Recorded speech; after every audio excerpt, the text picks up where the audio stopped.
అస్సలాముఅలైకుం. నమస్తే friends, welcome to Anjum channel.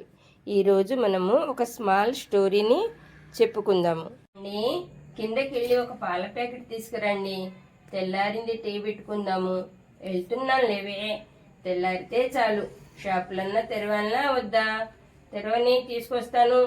కాఫీనో టీనో పెట్టుకుని తాగుదువు గాని. ఆంటీ ఆంటీ, ఎవరమ్మా? మేము కింద రెంట్ కొంటున్నాం. అవునా తల్లి, ఎప్పుడు వచ్చారు? నిన్నే. అవునా? ఏంటి నాన్న, కప్పు భలే ఉంది.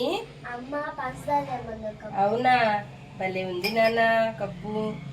అమ్మా, ఏం పెడుతుంది? కాఫీనా టీనా? కాఫీ. అవునా, ఈరోజు నాకెందో ఒంట్లో నంతగా ఉంది. ముసలోడు పాల ప్యాకెట్ తీసుకురమ్మంటే పోవటం లేదు. మంచి స్ట్రాంగ్ కాఫీ పెట్టిమని చెప్పమ్మా అమ్మకు. 2 కప్పులు. స్ట్రాంగ్ ఉండాలి, చిక్కగా ఉండాలి. ఓకేనా? ఓకే. పంచదార ఇవ్వనా తల్లి? కొట్టు. ఏంట్రా వాయిస్ సోలో చేసావు? కాఫీ అడిగానా? ఏం కాదులేమ్మా, ముసలోళ్ళము. నాన్న, మీరు స్టీల్ గ్లాసులో తాగుతారా, కప్పులో తాగుతారా? Steel glass.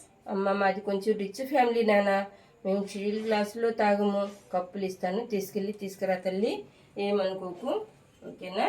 ఇవ్వు నాన్న. జాగ్రత్త అమ్మా, ఇది లండన్ నుంచి తెప్పించిన కప్పులు. చాలా జాగ్రత్త. ఓకేనా? చాలా జాగ్రత్త తల్లి. అదేంటే అమ్మాయి ఒక కప్పు కాఫీయే కదా అడిగింది, నువ్వేంటే అంత లిస్టు చెప్పావు? లేదులేండి, అంత లిస్టు ఎందుకు చెప్పానంటే, వాళ్ళు మనకు కొత్తోళ్ళు.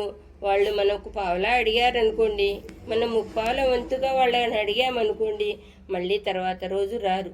ఎందుకని నేను అలా అన్నాను. ఎందుకన్నానో తెలుసా? మన బిడ్డలకు మనము ఎలా సంధాయించి చెప్పుకుంటున్నామో ఎదుటి వాళ్ళని కూడా అలానే చెప్పాలి. అమ్మాయి వచ్చింది, లేదమ్మా ఈ పూట మన దగ్గర పంచదార అన్నామనుకోండి, వీళ్ళు పిసినారోళ్ళు, ఇవ్వటానికి అంత ఇబ్బంది పడుతున్నారు అనుకుంటారు. అదే ఇలా చెప్పామనుకోండి, మన ఇంట్లో ఉన్నదే మనం జాగ్రత్తగా వాడుకోవాలి, వీళ్ళు మనకేమి ఇచ్చేవాళ్ళు కాదు అన్నట్టుగా అర్థం చేసుకుంటారు. రియాలిటీగా చూపించాను అంతే. మన బిడ్డలు లాంటోళ్లే కదా వాళ్ళు. మనం పెద్దోళ్ళం అయిపోయాము. పసిపిల్లలు, వాళ్ళకి అర్థమయ్యేటట్టు చెప్పాలి కదయ్యా. అంతేలేవే, నీ దగ్గర చాలా బ్రెయిన్ ఉంది. ఆంటీ ఆంటీ, అమ్మా, తెచ్చావంటరా కాఫీ? చల్లగా నిండు 100 ఏళ్ళు బ్రతకాలి నాన్న. మీ అమ్మకు నేను థ్యాంక్స్ చెప్పానని చెప్పు. ఓకేనా? మంచి కాఫీ లాంటి లెసన్ మీరు అర్థం చేసుకుంటారని ఇలా చేశాను. తప్పుగా అర్థం చేసుకోకండి. షేర్ చేయండి, లైక్ చేయండి, సబ్స్క్రైబ్ చేయండి నాన్న. Thank you for watching.